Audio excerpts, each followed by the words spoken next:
चातुर्मासामध्ये यापैकी कोणताही एक नियम पाळा. भगवान श्री हरी विष्णूंची कृपा प्राप्त होईल आणि तुमची कठीणातली कठीण इच्छा देखील पूर्ण होईल. मित्रांनो, चातुर्मासामध्ये पाळावयाचे काही नियम सविस्तर जाणून घेणार आहोत. तर तुम्ही यातील फक्त एक नियम जरी पाळला तरी भगवान श्री हरी विष्णूंची कृपा प्राप्त होईल आणि अखंड लक्ष्मी तुमच्या घरी नांदेल. आपल्या हिंदू धर्मामध्ये चातुर्मासाला अनन्यसाधारण असे महत्त्व आहे.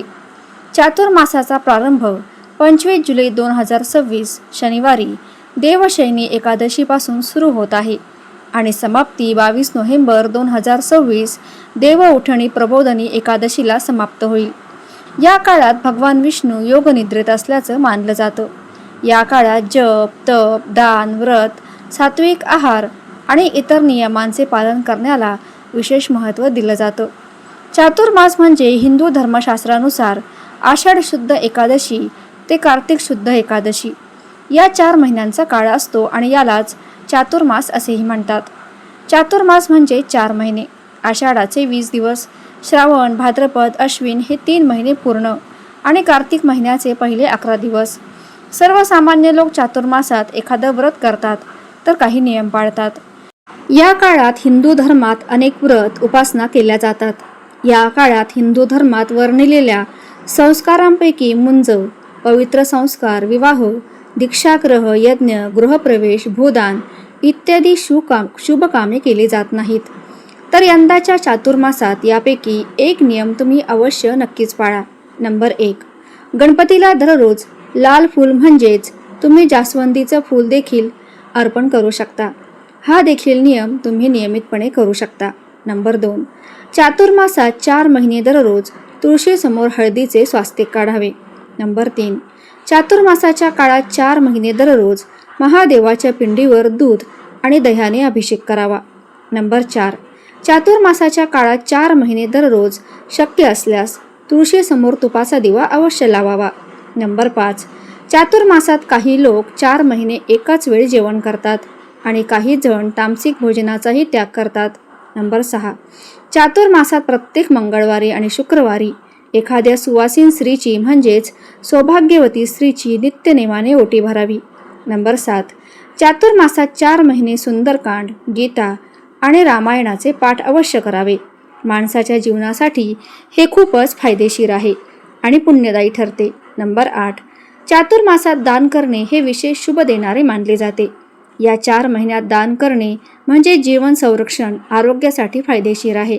तसेच या काळात पितरांसाठी पिंडदान करणे अतिउत्तम मानले जाते. त्यामुळे पितरांच्या आत्म्याला शांती मिळते. तसेच या महिन्यात केलेली कोणतीही उपासना किंवा साधना लवकर फलप्राप्ती देते. नंबर 9. चातुर्मासाच्या या 4 महिन्यात तुम्ही गायत्री मंत्राचा कमीत कमी 108 वेळा जप जरूर करावा. नंबर 10. 4 महिने दररोज पुरुष सूक्त दिवसातून एकदा तरी वाचावे किंवा श्रवण करावे किंवा तुम्ही गुरुचरित्रातील 14वा अध्याय देखील दररोज वाचू शकता. खूपच प्रभावशाली आणि पुण्यदायी आहे. नंबर 11. चातुर्मासामध्ये भगवान विष्णू योगनिद्रेत जातात. या दिवसात त्यांची पूजा आराधना करणे अतिशय शुभ मानलं जातं. तसेच दररोज ओम नमो भगवते वासुदेवाय नमः या मंत्राचा दररोज जप करावा म्हणजे भगवान विष्णू आपल्यावरती प्रसन्न होतात. नंबर 12. चातुर्मासामध्ये येणाऱ्या श्रावण महिन्यात भगवान शंकरांची पूजा अर्चना केली जाते.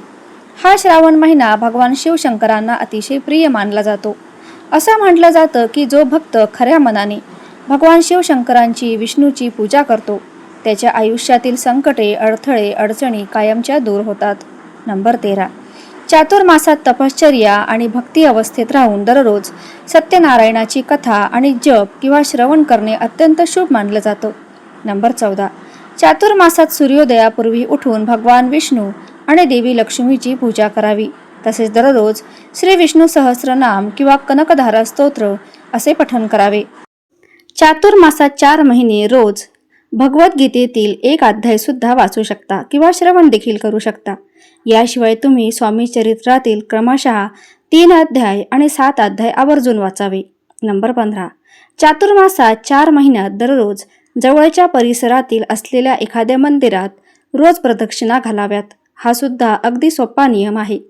चातुर्मासामध्ये तुम्ही करू शकता. नंबर 16. चातुर्मासात 4 महिन्यात दररोज तुम्ही महादेवाच्या मंदिरात जाऊन महादेवाच्या पिंडीवर 11, 21 किंवा 108 बेलपत्र अर्पण करा. तसेच महादेवाच्या पिंडीवर पांढरे फूल अर्पण करावे. हा सुद्धा नियम तुम्ही करू शकता. तर हा नियम तुम्ही नित्यनेमाने केल्यास भगवान शिवशंकरांची कृपा देखील प्राप्त होते. नंबर 17. चातुर्मासाच्या महिन्यात दररोज आपल्या देवघरात तुपाचा दिवा अवश्य लावावा. नंबर 18. चातुर्मासात दररोज देवघरातील देवांना नैवेद्य दाखवा. तसेच गाईला सुद्धा घास द्यावा. नंबर 19. चातुर्मासात 4 महिने दररोज विद्यार्थ्यांनी गणपती अथर्व शीर्षाचे पठण अवश्य करावे. नंबर 20. चातुर्मासात उपवास, जप, पवित्र नद्यांमध्ये स्नान, दान, भोजन करणे ही अत्यंत फलदायी मानलं जातं. या महिन्यात धार्मिक कार्य केल्याने विशेष फल प्राप्त होते आणि भगवान श्री हरी विष्णूंची कृपा आपल्यावरती सदैव राहते. नंबर 21. चातुर्मासात 4 महिने दररोज श्रीकृष्णाला आणि भगवान श्री हरी विष्णूंना तुळस अर्पण करावी. नंबर 23. चातुर्मासातील प्रत्येक शुक्रवारी श्री सुक्ताचे 11 वेळा दररोज नित्यनेमाने पठण करावे. नंबर 24. चातुर्मासातील या 4 महिन्यात बेलाच्या झाडाखाली दररोज संध्याकाळी अवश्य दिवा लावावा. बेलपत्राचे झाड हे महादेवाचे रूप आहे आणि म्हणून त्याची अवश्य पूजा करावी. अशा प्रकारे उपासना केल्यास आपल्याला शुभ फळ लवकरच प्राप्त होते. नंबर 25. चातुर्मासात एकच वेळ जेवण करावे हे उत्तम मानले जाते. या महिन्यात तुम्ही जेवढे सात्विक आहार कराल तेवढे चांगले आहे. श्रावणात भाजीपाला, भाद्रपदात दही, अश्विनमध्ये दूध आणि कार्तिक महिन्यात डाळीचा त्याग करावा. या काळात शक्यतो पाण्याचा वापर जास्तीत जास्त करावा. शक्यतो तितके मन भगवंतामध्ये गुंतवून ठेवण्याचा प्रयत्न करावा. नंबर 26. तुम्ही श्रीकृष्णाच्या मूर्तीवर, फोटोवर किंवा जे काही रूप तुमच्याकडे असेल, श्रीकृष्णाचा फोटो असेल किंवा भगवान विष्णूंचा असेल किंवा श्री विठ्ठलाचा फोटो असेल, त्याच्यावर तुम्ही दररोज पारिजातकाची फुले अर्पण करू शकता. अशा पद्धतीने तुमच्याकडून 4 महिन्यामध्ये 1,00,000 पारिजातकाची फुले अर्पण झाली पाहिजे. नंबर 27. श्री हरी विष्णूंना लक्ष तुळशी अर्पण करणे म्हणजे 1,00,000 तुळशीची पानं तुम्ही या 4 महिन्यात काळात अर्पण कराल तर या पद्धतीने देखील तुम्ही संकल्प घेऊ शकता. नंबर 28. याचबरोबर या 4ही महिन्यात तुम्ही दुर्गा सप्तशतीचा दररोज पाठ करू शकता. म्हणजे आपल्या कुलदेवीची सुद्धा सेवा करू शकता. नंबर 29. याचबरोबर गुरुक्षेत्रात गुरुचरित्राचे पारायण करू शकता. संक्षिप्त गुरुचरित्राचे पारायण करू शकता. नंबर 30. नवनाथ पारायण करू शकता. तुम्ही शिवलीला अमृत ग्रंथाचे पारायण देखील करू शकता किंवा लीला अमृतातील जो 11वा अध्याय आहे त्याचे सुद्धा तुम्ही दररोज पठण किंवा वाचन करू शकता. नंबर 31. त्याचबरोबर श्री गणेशाला लक्ष दुर्वार्चन 1,00,000 दुर्वा तुम्ही गणपती बाप्पांना या 4 महिन्याच्या काळामध्ये अर्पण करा. या पद्धतीचा देखील तुम्ही संकल्प तुम्हाला घेता येईल. नंबर 32. आषाढी एकादशीपासून ते कार्तिकी एकादशीपर्यंत महादेवाला या 4 महिन्यामध्ये 1,00,000 पांढरी फुले अर्पण करतात. म्हणजेच रोज काही असे ठरलेले नाही की रोज 2,000 असं काही नाही. रोज म्हणजे या 4 महिन्यामध्ये 1,00,000 फुले जी आहे तर ती मोजून शिवलिंगाला अर्पण करतात. नंबर 33. बरेच जण कांदा, लसूण, वांगी हे 4 महिने सोडतात आणि कांदा लसूण न टाकता जे काही पदार्थ बनवता येतात तर ते पदार्थ खातात. काही भाज्यांवरून यामध्ये कांदा लसूण वापर केला जात नाही. याशिवाय जेवण बनवलं जातं आणि ते खाल्लं जातं. त्याचबरोबर वांगी सुद्धा या 4 महिन्यामध्ये खाल्ली जात नाहीत. नंबर 34. याशिवाय चातुर्मासात तुम्ही दान धर्म भरपूर करू शकता. आपल्या पित्रांच्या नावे दान धर्म करू शकता किंवा तुम्ही बघा या 4ही महिन्यामध्ये एखाद्या गरजू गरीब व्यक्ती असेल, एखाद्या मंदिरात रोजच्या रोज त्याला शिधा सुद्धा तुम्ही देऊ शकता. नंबर 35. या चातुर्मासामध्ये बाळकृष्णाला जर तुम्ही तुळशीपत्र किंवा मंजुळा अर्पण करण्याची सेवा करत असाल तर तुम्ही गुरुवारी किंवा बुधवारी या सेवेची जी सुरुवात आहे तर ती करू शकता. अगदी चातुर्मासातील कोणत्याही दिवसापासून तुम्ही कोणत्याही व्रताला सुरुवात केली तर ती सुद्धा चालू शकते. नंबर 36. हे 4 महिने भगवान श्री हरी विष्णूंची सर्वात प्रभावी सेवा म्हणजे विष्णू सहस्रनामाचा दररोज तुम्ही पठण करू शकता किंवा विष्णू सहस्रनामावली म्हणत म्हणत तुम्ही आपल्या देवघरातील बाळकृष्णाची मूर्ती जी आहे तर त्यांना तुळशीपत्र तुम्ही अर्पण करू शकता किंवा पिवळी फुलं जी आहे तर ती देखील अर्पण करू शकता. नंबर 37. याचबरोबर तुम्हाला जे काही पारायण करण्याची इच्छा आहे, जे काही स्तोत्र मंत्र पठण करण्याची इच्छा आहे पण काही अडचणीमुळे काही कारणाने करणं तुम्हाला शक्य झालं नाही तर तुम्ही या काळामध्ये करू शकला नाही तर या चातुर्मासामध्ये संकल्प घेऊन 4 महिने तुम्ही जे आहे तर ती सेवा करू शकता. संकल्प आषाढी एकादशीला घेण्याचं जमलं नाही तर हरकत नाही. तुम्ही कोणत्याही दिवशी कोणत्याही वारी चातुर्मासामध्ये तुम्ही कोणत्याही सेवेचा संकल्प करू शकता. नंबर 38. त्याचबरोबर या 4 महिन्यामध्ये जे व्रत, उपवास, सेवा केल्या जातात तर त्या करण्याला सुद्धा इतकं जास्त महत्त्व आहे की त्यामुळे या सेवा उपाय केले जातात. अशी काही शुभ कार्य आहेत जे चातुर्मासामध्ये केले जात नाही.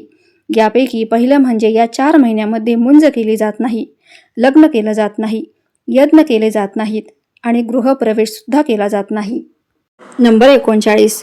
तुम्ही स्वतःचं घर घेतलं असेल आणि त्यात गृहप्रवेश करण्याचा विचार करत असाल तर तुम्ही आषाढी एकादशीपासून ते देवउठणी एकादशीपर्यंत नवीन घरामध्ये वास्तुशांती किंवा गृहप्रवेश करू शकत नाही. तुम्हाला थोडंसं थांबावं लागेल. नंबर 40. अशा प्रकारे चातुर्मासातील या नियमांचं पालन केल्यास आपलं आरोग्य सुधारेल, मानसिक पीडा नाहीशी होईल, सर्व इच्छा आकांक्षा पूर्ण होतील, तसेच सर्व प्रकारच्या पापांचा नाश होईल. अशा प्रकारे मानसिक दृढता प्राप्त होते, तसेच आपल्या पूर्वजांचे आशीर्वाद प्राप्त होतात. त्याचबरोबर 4 महिने या प्रकारच्या नियमांचे पालन केल्यास भगवान विष्णू व शिव यांची कृपा प्राप्त होते. जीवनात आनंद, सुख, समृद्धी यांची वाढ होते आणि तुमच्या जीवनामध्ये त्याग, समर्पण यांची भावना वाढते. धन्यवाद.